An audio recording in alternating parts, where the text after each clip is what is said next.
Esselamu Aleyküm sevgili seyirciler. Gündem Doğu Türkistan programının 1. bölümüne hoş geldiniz. Ben Abdullah Yalkun. Sevgili seyirciler, biz bu programımızda Doğu Türkistan'da yaşanan, Doğu Türkistan'da şu an yaşanmakta olan normal bir insanın inanması çok zor olan durumları, Doğu Türkistan'ın son durumlarını, neler yaşanıyor Doğu Türkistan'da, bunları sizlere elimizden gelince anlatmaya çalışacağız. Bugün birinci programımda Doğu Türkistan'da daha yeni gelmiş olan 2016 yılının sonunda Türkiye'mize hicret edip gelen Rozican Tevekkül abimizi konuk edeceğiz. Kendisinin bize zaman ayırarak buraya geldiği için, ziyaretimizi kabul ettiği için çok teşekkür ediyoruz. Hoş geldiniz inşallah. Evet, Allah razı olsun. Ben şimdi Rozican Tevekkül abimiz Doğu Türkistan'dan daha yeni geldiği için bazı sözler tabii ki Türkiye Türkçesinde biraz zorlanabilir. O yüzden kendisinden ben Uygurca soracağım. Kendisi Uygur Türkçesinde cevap verecek. Ben de bunu yani genelini, hepsini değil de genel konuştuğunun genel anlamını sizlere aktarmaya çalışacağım. Çünkü hikayesinin biraz önce stüdyomuza geldiğinde onun hikayesini dinledim. Çok gerçekten duyduğunuzda siz de inanamayacak kadar, yani o kadar şey yaşamış ki Doğu Türkistan'da. Kendi dayısını daha yeni 2016 Nisan aylarında kendi dayısını Çinliler 62 yaşındaki bir Doğu Türkistan'da çok tanınan yani aksakal diyebileceğimiz halkın çok değer verdiği, hürmet ettiği bir şahsı Çinliler hiçbir suçu olmaksızın hayatında hiçbir siyasi, hiçbir bir cinayet, hiçbir suça bulaşmamış bir insanı tutuklamışlar ve 5-6 ay sonra onu öldürüp hapishanede öldürmüş ve ailesinden, dayısının ailesinden, onun oğullarından birini çağırmış. Baban öldü diye. Hatta cesedini bile vermemiş, hapishanede nereye gömüldüğünü bile bilmiyor. Şimdi bugün Rozican abimiz işte Çinlilere, dünyaya haykırıyor. Benim dayımın bir mezar taşı bile yok. Bir mezarına gidip bir dua edebileceğimiz diye haykırıyor şimdi. Çinlilere haykırıyor. Çin dairelerine, Çin hükümetine. Benim dayımın kabri nerede diye bu sesini duyurmak için bugün televizyonumuza geldi. Çok teşekkür ediyoruz. Aldı bilen bu şu özünüzü bir tanıştırılan bassanız bunun da kireyle. Ben özüm Kaşgar'dan normalde özüm ticaretle şoğullanıp uzun mezgil ticaretle şoğullanıp şu esnada şu çetele çıkış istikke çetele çıkılan bir işlemimizden yaxşı görüp bir çetele çıkıp şöyle bal terbiyeleş imkaniyeti yaxşı olup kalsa şimdi terbiyelep çıkaydı şununla 2016 ikinci ay birinci ayının ayağı ikinci ayının başları Türkiye'ye geldim. Şu sebeple bu Türkiye'de turup kaldım. Bir yıl turup ya 6 ay turup kaytan vatan gidip. Şimdi arzu isteklen tuttum. O bulmadı bir yıl öttü. Bir yıldaki siyasetin her işle vatanı çıkıp şu imkaniyete telefon alağı hiç kanda bir iş bulmadı. Şu sebepten böyle turup kaldık. Şununla. Ben vatanda bağ vaxtında tağımdan bir gelgen külpetlerine. Bu gelmiş onun için layık tapdım. Üzerime düşemegenden üstüge bu zulümünü tağımdan bir gelgen bu külpetlerinde anlat kaçmış yani. Siz çıkıp ketkendekin annen öldürüyordu o. Siz şu ikinci ayda çıkan bolsanız. Şunda. Ondan burun tutup ketdi siz bağ vaxtınızda. Şunda mı? Hoş. Şimdi ben genel olarak anlatayım. Kendisi Doğu Türkistan'ın Kaşgar vilayetinden, Kaşgar ilçesinden, ilinden daha doğrusu. Rozican adı, Rozican Tevekkül abimizin adı.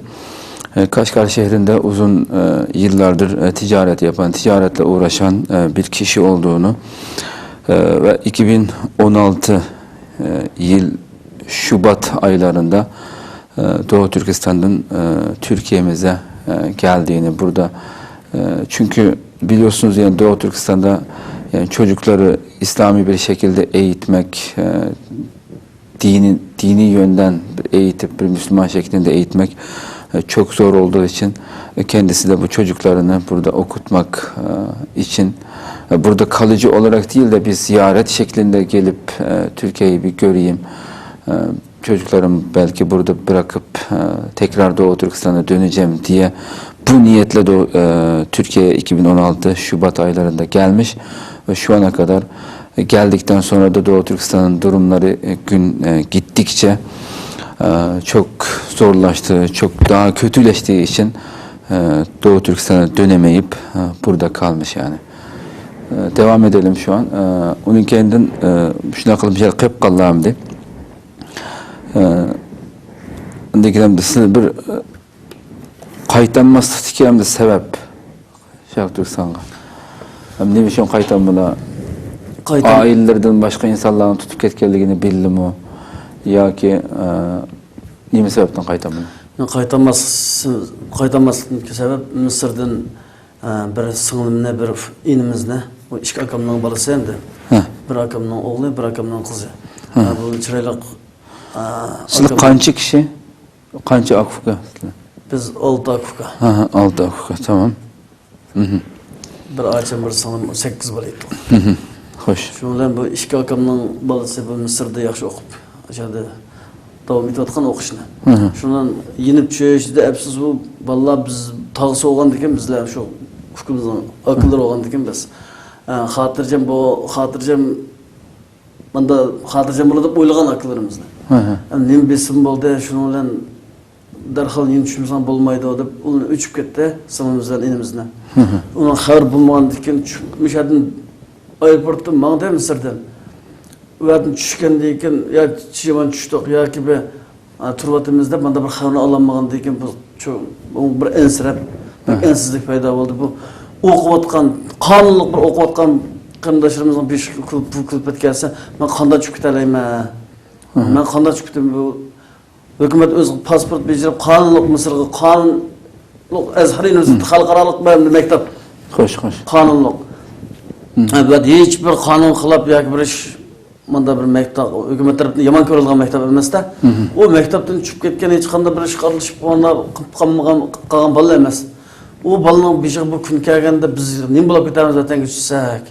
Dep hiç bir o balının ki bugün alamılık ayetse ay gün ötdi, ay ötdi, haber alamagan diken biz mağsak oldu dep manda tuğan ahvalda o balının bir haber kemdi. Akıllarımızda bir haber yok şundan. Haber katı Allah'a bulmagan diken bu nima şop ketkende dep bu internet dünyasından bu XPS haber anlanan diken zulüm şikayetler. Biz çıkıp nima iş qilamiz, müşahid bir jinimizin joyi aytib turna dep. Çıkıp ketishga ko'nglimiz o'lmadanda zulm istem yig'ilishib ketgandik. Xo'sh. Sizlar chiqqan vaqtida pasport bejirish siyosati yo'l qo'yilayotgan vaqtmi bejari? Shunda butun oila bo'yicha. Shu sababdan chiqqanlar desizlar. Hükümetimiz bunu bir çıraylık yol koyup pasport işletim deb aile taşıqandak.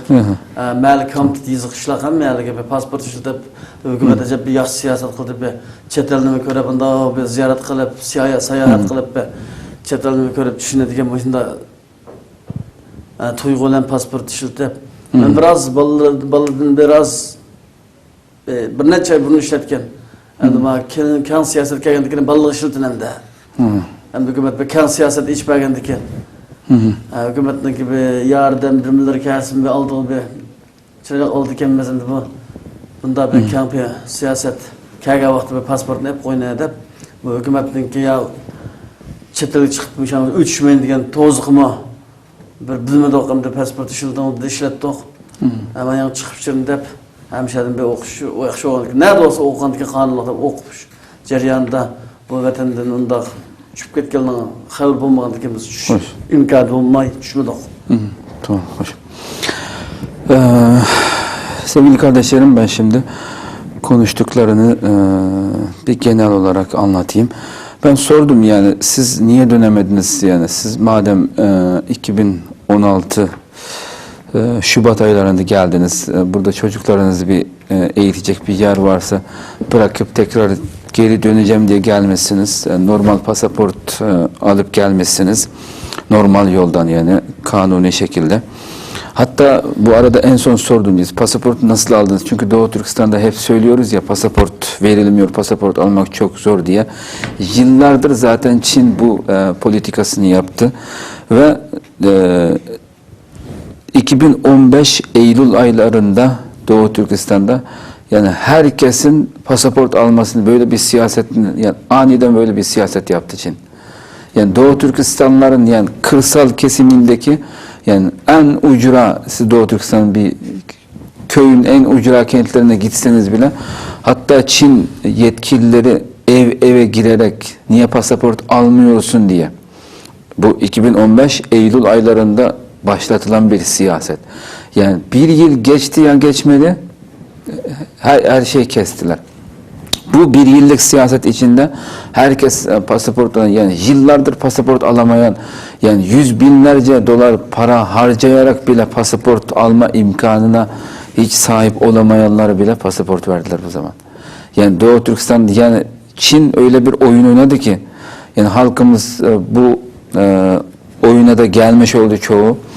Yani pasaport alanların çoğu yurt dışına çıkmış oldu ve tekrar siyaset böyle Çin'in siyaseti böyle iyileşebilir. Bundan sonra da böyle bir baskı falan olmayacak belki diye düşünenler yani Doğu Türkistan dışına, yurt dışına her yere gidip Türkiye'ye gelip sonra geri dönenler hepsini şimdi içeride. Tek biri bile dışarıda değil. Yani bu pasaport alan pasaport verme bahanesiyle kimin yurt dışında, kimlerin yurt dışında akrabaları var. Hepsini tespit etmiş oldu Çinliler. Yani böyle bir oyun oynadı. Sonra bir yıl geçtikten sonra bu siyaseti tamamen durdurup pasaport verme olayını. Yani herkesi pasaport alanların pasaportuna el koydular. Yurt dışına çıkanları hepsini hapishanede şimdi şu anda hapishanediler hepsi. Hiçbirinden haber alınamıyor. Ben sordum ki niye siz dönmediniz, dönmemezin sebep nedir diye sordum. Cevap verdi ki ben şimdi iki abimin biri oğul, biri kız çocukları Mısır'ın El-Azhar Üniversitesi'nde okuyordu diyor. Üniversitede. Bu iki abisi Doğu Türkistan'da bu arada. Şimdi Çinliler bu abisinin oğullarını çocuklarını geri dönmesi için Doğu Türkistan'daki abisine zorluk yapıyor orada sen geri çağıracaksın çocuklarını diye. Tamam diye o da arayıp şimdi çocuklarını geri dönün siz dönmezsiniz olmaz burada hiçbir şey olmaz diye çocuklarını çağırıyor. O kadar güzel üniversitede eğitimine devam eden bu çocuklar çaresizlikle eğitimini bırakıp okulunu bırakıp Mısır'dan Doğu Türkistan'a dönüyor. Yani o uçaktan iner inmez yani o saatten itibaren hiçbir haber yok yani kendisinin söylediğine kadar. Yani şu ana kadar hiçbir haber yok. Şimdi düşünmüş ki yani her insan düşünür yani. Yani bu kadar yani hiçbir şey bulaşmamış yani bir kanunsuz illegal bir okulda değil dünyaca ünlü olan El-Azhar Üniversitesi bu okulda okuyan bir öğrenciye olan buysa yani biz Doğu Türkistan'a dönersek neler yaşayacağız diye bunu düşünmüş ve dönme kararını iptal edip kalmışlar yani. Devam edelim şimdi. Dayısının bu acı hatırasını konuşalım. Direkt buraya girelim. Tağınız İsa Resul bu adam kandak adamdı. Kandak tutuldu ve kaçan cesti ölgeldeki haber kılın sizlerge. Tağam bir oldu ki bir 40 yıllık ticaretçi. Ben aklıma kelsem ticaret kılırken ve halı uzun boltaydı. Tağam ticaret kılırdı deydiğini anlaydım. Hoş. Menimki şu ticaret kılgan müşteriden tolu haber bolgan. Bu tağam mende normal ticaret kılıp halk arası çökep ilim sitem ve hakaza. Hükümet işleri de olsa baş törep vaxtida. her aylık arkadaşlığını şu hükümetke düzmey özüme hemen de halka kanunun sırtı çıkartmayan asasda del vaxtıda bajların tölepinde ticaret bulatkan normal kitapkan halk arasında yığır çökken halk hürmetleydiğen bir kişiydi. Hoş. Şundan bir 2015 yılının ayakları basış gerek şu vaxtda bir sirim bir sohbetimiz var, sohbet alımız dep, ecirkte bir paranlışımız dep, hükümet organları da şu ecirket kençe koyup benmey 2016 yılının 3. ayının ayakları şu ülgene çıkmagan oldu. Ülgenin bizge urutqanlığı benmey tağımdan çoğun oğuldan birisini çağırtıplam özünü kösetken bulup şunun bilen özün nälik kömde bundan haberimiz yok, kabrisiz kaldı. O kabrisi mi nerede? Bir normal insan degenden bir kabrisi olur da. Dünyada ölgen her qandaq bir insanın kabrisi olur demdi. Bu kabrisiz qalğanlığı ya bir talat qalğan ya saran ya miyip nomamızın kabrisi var lekin normalde bir xalq hurmatleydigan bir adamdan ki bir kabrisiz qalğanlığın içini qan. Bu jürek bugün onu değişik mecbur boldum hem mecbur etem tağamdan çünkü bizim bir kichik vaqtlarımız olsun bir qap tağılık rolun jari kıldırıp kelgen hem bizning aklımızı kelgen degan bu tağımızdan ki qılgan yaxşılıklarını hem bilmez hem özümden jiyani ballarımın orunda bizge yaxşı qargan hem xalqıma yaxşı ta'sir bergen xalqıma yaxşı guvalık berdigan şunday bir edebitti. Hoş. Sevgili seyirciler, kardeşlerim, ben şimdi dayısı hakkında sordum. Dayısı İsa Resul, hepimizin dayısı gibi 62 yaşındaki bu civarlarda olan kişiymiş. Doğu Türkistan'ın Kaşgar vilayetinde yaşayan. Nasıl bir kişiydi, kimdi, nasıl alındı ve öldüğü haberi size nasıl verildi diye sordum. Cevap verdi ki şimdi benim dayım İsa Resul yani Doğu Türkistan'ın Kaşgar şehrinde 40 yıllık yani 40 yıldır ticaret yapan, çok tanınan yani herkes tarafından sevilen, sayılan yani biz Türkiye'den mesela mahalle aksakalları diyebileceğimiz herkes saygı duyduğu öyle bir kişiydi diyor. Herkese elinden geldiği kadar hiç kimseden yardımını esirgemeyen öyle bir tanınmış kişiydi diyor. Şimdi Doğu Türkistanlar böyle yani nasıl bir zulümle karşı karşıya olduğunu yani buradan da anlayabiliriz yani kardeşlerim. Şimdi bu İsa Resul bakın yani kendi dayısı onun bir tane fotoğrafını bulamadık yani. Yani bir iletişimsizlik yani Doğu Türkistan bugün 2018'de yani herkeste akıllı telefon olan bir çağda bir tane fotoğrafı bile yok yani. Hiç kimseyle iletişim yok. Şimdi bu adamı nasıl almışlar? Bir suçtan dolayı mı? Mahkemeden bir karar verilip tutuklayın buna diye mahkeme kararıyla mı gelmişler onun evine? Hayır.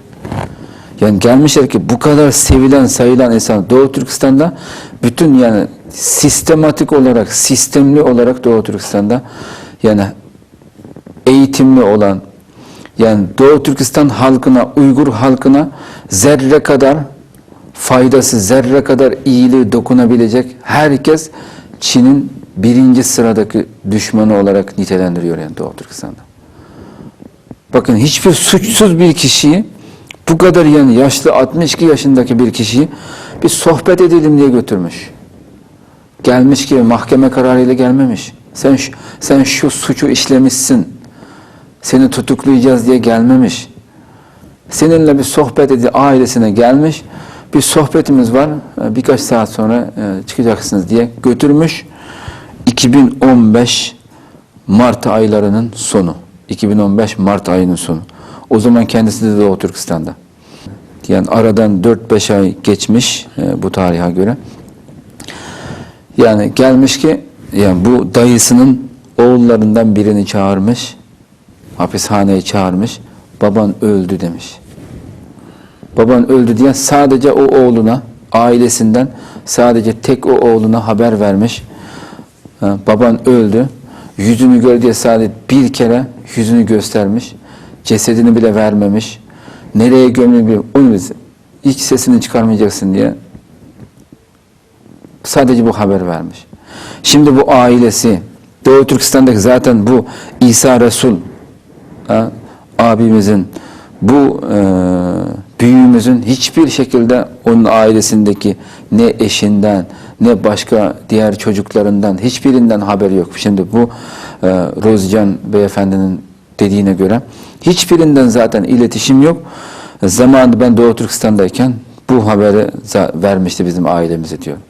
Yani bu hiç kimseye sesini çıkarmayacaksın diye. Şimdi diyor ki Rozcan Tevekkül abimiz diyor ki şimdi bu dayımın bir mezar taşı bile yok. Gidip dua edebileceğimiz. Çin öldürdü bunu. Şimdi biz gidip dua edebileceğimiz bir mezarı bile yok. Kabri bile yok. Bunu anlatıyor şu an. Doğu Türkistan'daki durum, yani bu duruma geldi kardeşlerim. Yani bu sadece tek Rozcan Tevekkül abimizin başına gelen bir şey değil. Yani siz Türkiye'de gördüğünüz, sokaklarda gördüğünüz sizin iletişimde olduğunuz arkadaşlarınız ya da herhangi bir Doğu Türkistanlı'nın yani bunun gibi buna benzer onlarca, yüzlerce hikayesi var aslında. İnşallah bu programımız bundan sonra da devam edecek böyle. Tabii ki çoğunlukla bu daha yeni başladık bu programı. Yıllardır bu zulüm devam ediyor. Yeni bir olay değil bu. Ama bizim Doğu Türkistan'da buradaki kardeşlerimiz belki size de başınıza gelmiş olabilir, size de derdini anlatmış olabilir. Niye sen bunu medyaya, şeylere vermiyorsun, haberlere çıkmıyor bu olay? Hepsi korkuyor. Bize gelmekten bile korkuyor. Yani Çin'deki akrabalarım, başka Doğu Türkistan içindeki başka akrabalarıma zarar gelmesin, onları daha çok kötü durumlara getirmeyeyim diye hep susuyorlar. Öğrencisi olsun, ticaretçisi olsun, hepsi böyle yapıyor. Aslında bunun böyle biz bu programı başlattık ki yani biz daha önceden 1. bölümünde de başlattık. Tanık diye bir program başlattık öbür bir programda. Orada da anlatıyor. İşte böyle Doğu Türkistan'da olan gerçek yaşanan bu olayları buradaki akrabalarının ekrana gelip haykırması, dünyaya bunu anlatması çok önemli bulduğumuz için bu programı başlattık. İnşallah bu kadar zulüm olduğunu yani onu bizzat yaşayan insanların ağzından duyacaksınız, anlayacaksınız. Allah bu zulmü, bu vahşeti bir an önce durduracak kişileri, durduracak insanları inşallah bize bahşeder. Duamız odur. Yani başka İsa Resul hakkımız doğruluk söyleydiğim başka yapları. Yok ama şu tağımızın bir şey kelgen bu künden sırt aile tababatlarımızın unuttuktan cümleden bütün vatanımızdaki bir günah Uygur kırındaşlarımızdanki hiç qanday bir Uygur bolup qalgandan başka günah bolmagan bu kırındaşlarımızdanki Xitoy etmenki gongsandan muşulunu qo'yib berib erkin nefes edişine şarait yaratib bermese bunun davayını biz endi cinimiz, milimizin bedeliga bu davayımızı qilamiz. Evet. Son olarak İsa Resul bu büyüğümüz hakkında ya da konuşacağınız bir şey var mı diye sordum. Şimdi cevap verdi ki yani başka bir isteğimiz de yok. Ama biz şunu buradan haykıracağız, buradan şu duyuruda bulacağız ki biz yani Çinliler hiçbir suçsuz olan, hiçbir suçu olmayan, herkes tarafından sevilen, sayılan bu dayımızı götürdü, bunu öldürdü. Hatta mezarını bile bildirmedi bize. Nereye gömdüğünü bile bilmiyoruz. Bunu yaptı. Ama bunun ailesindeki benim akrabalarım, bunun çocukları, bu İsa Resul dayımın hanımı, hiçbirinden hiçbir haber alamıyoruz. Bunun davasını biz sonuna kadar gideceğiz. Bunun davasına sahip çıkacağız. Herkese anlatacağız bunu. Hatta Birleşmiş Milletler'e buna isimliklerimizi vermediğimiz olsun. Birleşmiş Milletler Teşkilatı. Hatta Birleşmiş Milletler'e insan hakları örgütlerine bunların dosyalarını götüreceğiz. Sonuna kadar mücadelemizi devam ettireceğiz diye bu haykırışını tüm Türkiye halkına, kardeşlerimize sesleniyor ve Çin'den bu zulmünü durdurmasını, dünya Müslümanlarının kardeşlerinin Doğu Türkistan'da yaşanan bu vahşete dur demesini istediğini ekledi. Programımız burada sonlandıralım sevgili kardeşlerim.